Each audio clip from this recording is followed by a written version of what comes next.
what better way, what better way to finish off an epic day and also continuing this epic week with someone that's awesome and talented and passive. You know what I mean? Oh, stop. Thank you. Yeah, why not, right? Good, Yeah, absolutely. beginning of the week wrap up. Yeah. Yeah. Oh, there you go. Chaos. Always. Yeah, I know what you mean. It happens. But welcome back. Like, how long has it been? I think that's almost a year, right? I mean, we spoke A year. It's been a minute. a minute, right? Time flies. Time flies. And tell me what's new? What's new since the last chat, which was in, if I'm not mistaken, happened in July. Man, yeah. Did a bunch of theater, which was great. Coming out of the pandemic, I did a show up at Ensemble, which is a theater up in Santa Barbara. Did a Jane Austen. It was super fun. I got to work with Noise Within LA, which is a big shaking company. That was awesome. I started a company. I help actors figure out how to market themselves and authentically brand themselves. Alex and I are this season of the podcast, so that's coming. But yeah, doing good. Just keeping the ball rolling. Trying to do things, network, meet people, create stuff. There you go. That is awesome. That's awesome. That's inspiring, and that's badass. And you know, one of the cool things that I love the most. I mean, that I love about talking with people that I've interviewed before is to see like how many cool things they have done till today. I mean, that's really cool, you know, and that's really awesome. The fact that you're continuing pursuing it and also continuing your spreading your whole epic vibes and your your whole badassness. You know what I mean? Yeah. Thank you. I love it. But since first chat, I have a couple of questions. So, like for someone that basically has done everything, which is super badass, tell me, like, what usually triggers your creativity to create something? Like what usually inspires you to be like, I got an idea. Yeah, I think I'm lucky that as an actor, I'm not being asked to create. I'm getting to bring other people's creations to life, which is definitely that I really like working in. But like for the podcast, for example, Alex and I we just hit a point where we couldn't not. Do you know what I mean? Like that's always a big driving force, at least in people in my life, to create something or to tell a story. Because you can't. I mean, it sounds stupid. Like it's not a super like fine-tuned formula, but it's like when you can't not tell your story. Like I just hit a point where Alex and I were like, there's no way we can sit back and not do this because this is like it's just pouring out of you, Yeah, I know what you mean. There was a point in which I didn't know what else to do. With a lot of the episodes here and there, and I know what you mean. Yeah. I love it. But like, let's say that I'm about to perform, right? And I'm about to play a character. Now, of course, that I don't have the experience at all, right? But let's say that I ask you for an advice. So, what advice would you give someone to me who has never been on stage, probably for a couple of minutes? Good question. I think for me, like authenticity is a really big thing in my life. It's like a mission of mine. It's what I'm doing in my coaching work. It's why I think I'm an actor, because I want to inspire people to be authentically themselves and to feel safe. I think there's always going to be an overlap between you and your character, and it's finding what that is. It's finding the authentic part of you that lives in that character. I had a great acting, and I might have talked about this last time, but I had a great acting teacher in drama school who said, I was really angry one day. I was just like, no, I was not in a good place. I was really upset, and I came in rehearsal and I was like, drop it. I'm trying to drop the emotion, and he was like, you and your character are sharing a body right now. If you are angry, your character is angry. Let that happen, and let's see what happens. Because when you're acting, it's stories, plays, musicals, they're all just humans on stage interacting with each other. So why wouldn't you let your, own experience of life shine through? Yeah, okay. And what do you think is one of the reasons why, what do you think is one of the reasons why either an actor or an actress will get stuck in this process of character creation? I think sometimes, I'm like trying to think of situations in which I felt really stuck in terms of building character. I think it's okay. Here I have an answer for you. It always comes from a place of judgment. Like when I'm judging a character, if I'm like, oh well, I wouldn't do that. Why are they saying that? Like I had an audition yesterday that I was really struggling with because the character reacted to something really big happening in a way that I would not react. I was like, there's no way you would say that. There's no way you would say that if that happened. And that's me as the actor judging how the character is behaving in the situation. So I've put up a block that's not going to let me embody that character fully and live that moment because I'm judging it. So I think that was a big thing for me learning at drama school. The second you start judging your character, you're not going to be able to connect and give a performance that's authentic. So that like judgment, I think is for me at least the biggest block in terms of being able to create authentically and be present in a scene. Okay. And now, so let's say that you already have the character, like you nail it, you got it, good to go. So what is your process after? I mean, you be like, okay, it's good to go now, and you like put it away for a bit so you can continue with your life. You'd be like, I'll be like embracing it until the moment that I need to perform, and after. I think it sounds like there are two questions here. I feel like when I book a role, the first thing I'll do is I'll read the script like 2, 3, 4 times. I think the first time you read the script, when you're read it through the eyes of the audience. Like, what is the story? What's supposed to be impacting the audience? What are they supposed to be feeling? And then reading it through the eyes of your character and being like, well, how is my character feeling about this? And then like stepping out of both of them and being like, okay, what purpose is my character serving in helping the audience feel the things that the audience needs to feel? So I spent so much time with the text, and then there will always be a point in rehearsals where I release that.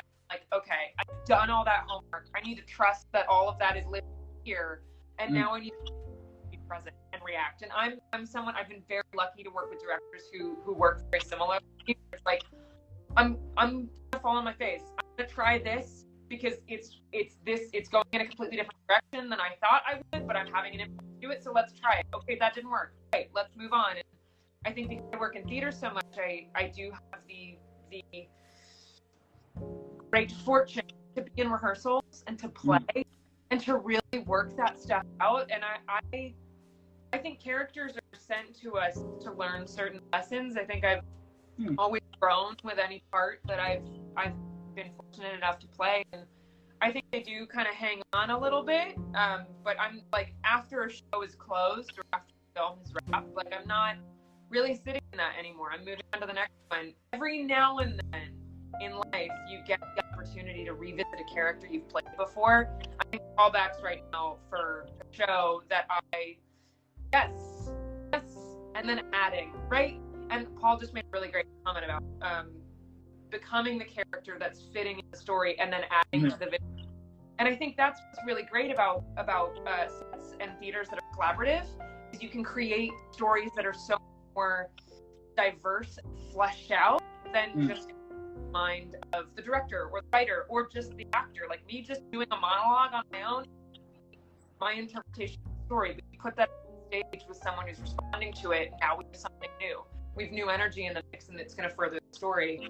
But like I was saying, I'm in callbacks right now to do a part that I did when I was like 20, I think. And I'm really excited. Like, who knows? It'll happen or it won't happen. It's mine or it's not, right? But I'm really excited about that idea because I'm like, it would be insane to like step into that character again and be like, I'm gonna feel different about her. I'm gonna feel different about her. I'm gonna feel different about the situation. I'm gonna feel different about the play. What's Paul saying? Oh, good. Yes, casting is essential. Casting is essential. Your cast can make or break a film. Like, oof. Thank goodness your cast is spectacular, Paul. Congrats. That's big. That's a big win. That'll make a film. I love it. Wow. You know, there's like a lot of going on, and that is like one of the cool things I love about interviewing actors. I mean, the fact that there are so many cool things that happen that we the audience don't know about it. You know, like we just see the final product and that's it. But like to get the chance to kind of a little bit know about the whole process. I think, I mean, at least me personally, I mean, I love it because it sounds so interesting, and also it's like, yeah, it's basically like magic, like a lot of cool things are happening here and there, and I love that. Yeah. So cool, so cool. Now, from all of the amazing, epic things that you have done until this day, tell me what has been some of your highlight moments. Like the ones that you're like, okay, this is probably gonna be like one of the best moments. Yeah, it's true. One subpar actor, because it's like that. It's that acting trope. Paul just said one subpar actor will dilute the entire film quality. A scene is only as good as its weakest link, and I fully believe that. And I am always trying to be the weakest link for that reason. And the highlight, I think, question that you asked was great, because I think my highlight was special because of the cast that I got to work with. So the show I did with Barbara, we just gelled, like from the table read, like the show lifted off of the page, and we all felt it. It was this really magical experience. Like the end of the table read, the director kind of came up to us all being like, "Y'all, this is like, we still have like 2 months. This is gonna be insane." And we were all, because it was like a regional show, we were all living in the same like housing area, and we were like getting dinner together. No one had like no ego. Everyone wanted to play and explore and just try things out. Like it was this really beautiful collaborative experience. Like I was one of the younger actors in the cast. I was fortunate enough to work with really, really well-seasoned theater actors. I learned so much from them, and they were so open, welcoming, and like wanted to play with us. And getting to see, I think the big learning piece of that for me was getting to watch actors who have been doing this decades, figuring it out in rehearsal and trying stuff that didn't work, because you're not going to find the thing that works, the thing that makes the scene soar, unless you try other ones. And so it was really, like, it sounds stupid, but it was fun to watch actors who I've admired for years. Yeah. Stuff in rehearsal that like fell flat, and then they would laugh it off and be like, "All right, that did not work. We're going to try something else now." That's so cool. Wow. And like Kodi, like what motivates you? We all have those days in which we want to quit. Regardless of how successful or how good things going at that moment, suddenly we just feel that, what, maybe I should stop, or maybe I should do something else. Like getting into all of these questionings and toxic thoughts is always way too easy. But for you especially, what puts your feet back on the ground so you can continue doing the thing that you love the most? I think it kind of just lives back to what we talked about at the beginning. Like the idea of authenticity is so important to me, and it's why I started the business that I have now, helping actors kind of figure out what that is, so they're not getting swept up in what they should be playing or what they bring to the table. Like, just bring, you are enough. Just bring yourself to the table. And I think that's a big piece of why I'm an actor. Is I think I, as a small child, was so encouraged to be myself. And life happens and knocked down again. But stories and films and theater are telling the stories of these people living authentically. And I think I saw that as a young girl and took it as encouragement to do the same myself. And I hope that's what I do in my work now. If I can live authentically on stage or on the screen, hopefully someone out there will be inspired to do the same. And I think that's being authentic to yourself in situations, especially professional situations, is really difficult. Like, that's really hard, especially a lot of us actors are people pleasers, and so, or we're recovering people pleasers, I like to say. But that's, I think, it's what always, like, example, when I have an audition, that's something that I'm not going to connect with, like I was talking about earlier. It's like, okay, but how can I bring her to life in a way that's going to encourage authenticity? Yeah. Like, I think it always comes back to that for me. That's why, it's why I do. That is so cool. I love it. Now, I can hear. So here's my next question. So let's say, right, that you're let's say that you're about to create a film, right? But here's the catch. So this film is gonna be about all of the characters you have played at the moment, all of them. Basically, they wanted to right now. So all of these characters are gonna gather for your birthday. So it's gonna be your characters and yourself for your birthday. Tell me, what would be the name of that film? Oh my God, Dan, you're the best with questions. Oh, I just want to be in a room with all the characters I've ever played. Like, it might be a shit show. Someone might start killing people, but it would be so much fun. What would it be called? What would it be called? It would be something witch themed. Like, it would be something coven related. Like, all the women who I've played are a little witchy. They're very, very... I think this is the other thing is I gravitate towards parts that are unapologetic about their opinions, about what they want. And I think that's partially because that's not something that I do. It's not something that I'm comfortable with as a human being. So I think there would be a lot of lessons learned being in a room with the women who I've played, because I think they have a lot more conviction than I do. Maybe that's what it's called conviction. Let's call it conviction. There you go. Now, if you had to choose one of your characters to go out for some drinks, which one would you choose? Sorry, Dan. What was that? No, that if you had to choose one of your characters to go out for some drinks, which character would you take? Ooh. I recently played the Fool in Oswald, and fools are very sexy and like will call people out on their shit and are just constantly cracking jokes, and they see everything. I think going out for drinks with a Fool would be wild because you have no idea what they're gonna do. Like, they are chaos personified. Like, that would be a fun night. That would be a fun night. All right. What about if you have to choose one of your characters to be your roommate? Okay, I'm gonna choose Cassie. She's a Jane Austen woman.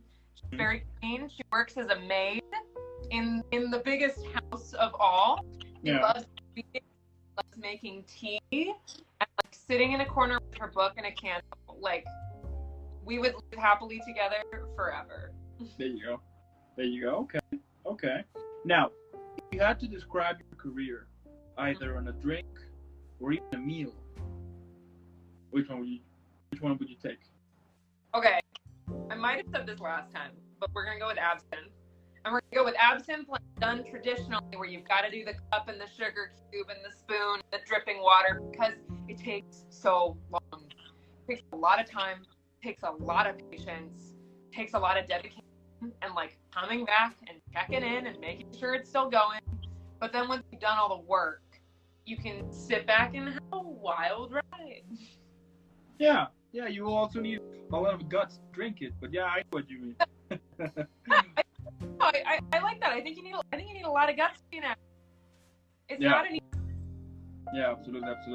Wow, okay. Now, like, what are some? I mean, like, you know, one of the cool things that I love about you actors is the fact that you guys took a risk. You know, that you guys went outside the box from this typical traditional suicidal path, which I call it because it is crazy. But the fact that you guys are taking it, that you took your own risk. You know, like you're doing like your own stuff. By the way, those are my dogs. Hi, dogs. Yeah, the neighbor is walking with a dog right now, so they should be quiet just for you. Oh man, there you go. Oh, he just passed.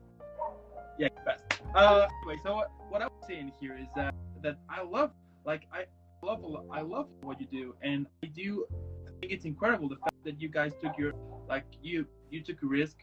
You creating like your own path here, and like the best thing is that you are actually making it happen. You know, and that is like the thing that I admire the most, which is you are showing everybody that dreams can come true.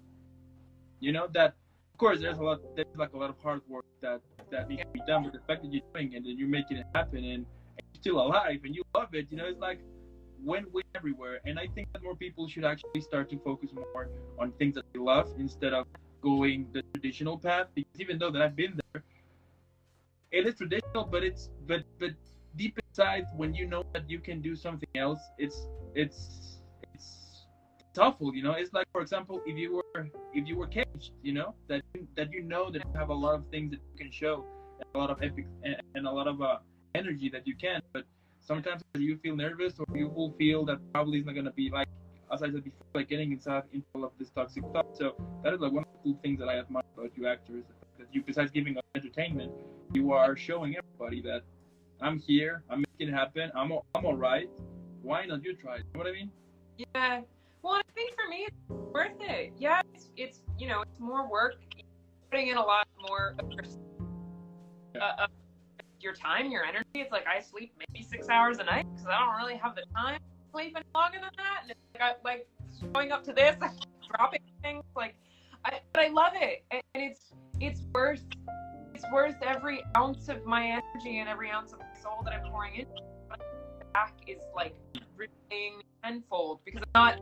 And if I used to, you know, it's like I've worked 9 to 5 jobs. I've like done that before. It's the same thing. It's like I'm an overachiever, so I'm gonna pour 110% into anything I'm doing, and it was not filling me up again to be doing that for something that I wasn't vibing with. You know, like it's doing this is worth it.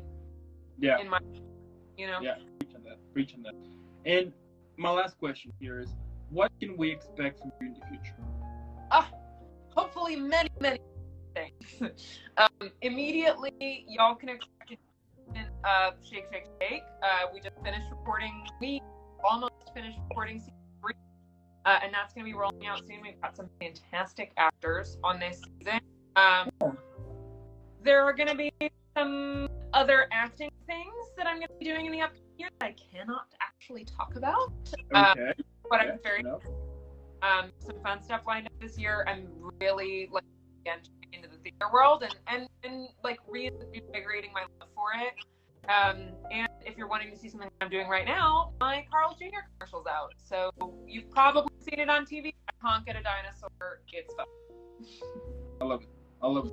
I mean, Kodi, what can I say? I mean, I love your career. That's what I can say. I mean, I love it. I love the fact that you have done so many cool things, and I'm super sure that this is only kind of the tip of the iceberg of a lot of epic stuff that are gonna come to the future. And also, I love it. Yeah. And also, I want to thank those watching this right now. Thank you so much for watching. If you're watching this later here on Instagram or later on YouTube, or if you're outside or on your way to work, walking with a dog, if you're hearing this awesome chat, be sure to go follow Kodi. I mean, let's make her viral. Hashtag Kodi, because she's awesome, she's badass. And don't forget, every now and then, send her a photo of a pug. Why not? Yes, I collect photos of pugs that are dressed like sharks. So if you have any, send them my way. Also, I just want to point out that Paul said this. He used to work, a car company, and then quit. Like, that's the scariest part. Like, if anybody is in a 9 to 5 and is wanting to do something else, like, the quitting, that jump is so scary. It's so scary. It took me like 3 months to like come back up after that jump, but same as Paul, I've never been happier. I've never been like taking that. Yeah, I know what you mean. I mean, they fired me from this company that I used to work a year ago, and here we are. You know. Here you are. You're still alive. Yeah, still alive. I mean, with a lot of depth, but I'm still alive. I mean, who doesn't, right? But hey, I mean, that, as I said before, I mean, I do love all about you content creators, actors, musicians, models, photography. I mean, I love everything that you do, and the passion you put to it, and also the fact that you're doing your best.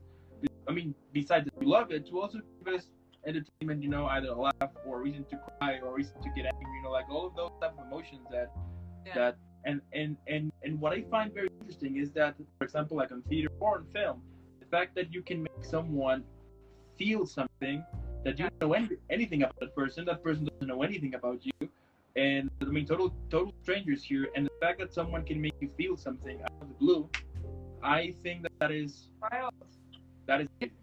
I had a conversation, I'll say this really quickly before we hop off. I had a conversation with an older actress in a show that I did recently, and we were talking about Paul, good luck with rehearsals. She was talking about how, you know, we were talking about, oh, no one's in the audience tonight, and she was like, no,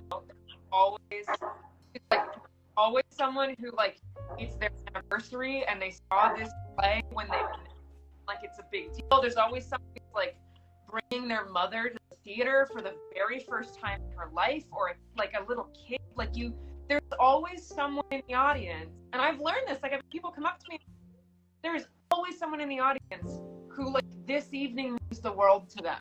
Yeah. And you have no idea. You have no idea when you walk out on stage. It's wild. It's a wild experience. I love it. I love it. But hey, in the meantime, keep killing it. Keep bringing all of your badassness and epicness. I mean, I don't know if badassness work. I mean, it exists or just create it. But keep killing it, you know. I mean, you get the point here. Keep being this amazing, awesome, talented, badass person you always are. And before I send you off, you know what is coming. You know what is happening. I mean, it's already the signature on this, so. I love it. And I promise that one day we're gonna have an episode in Staples Center. I'm working on that to make that happen. But in the meantime, keep amazing, keeping awesome. Again, thank you so much for being back here. Keep waiting for another chat in the future, and keep rocking. All right, have a good one. Bye.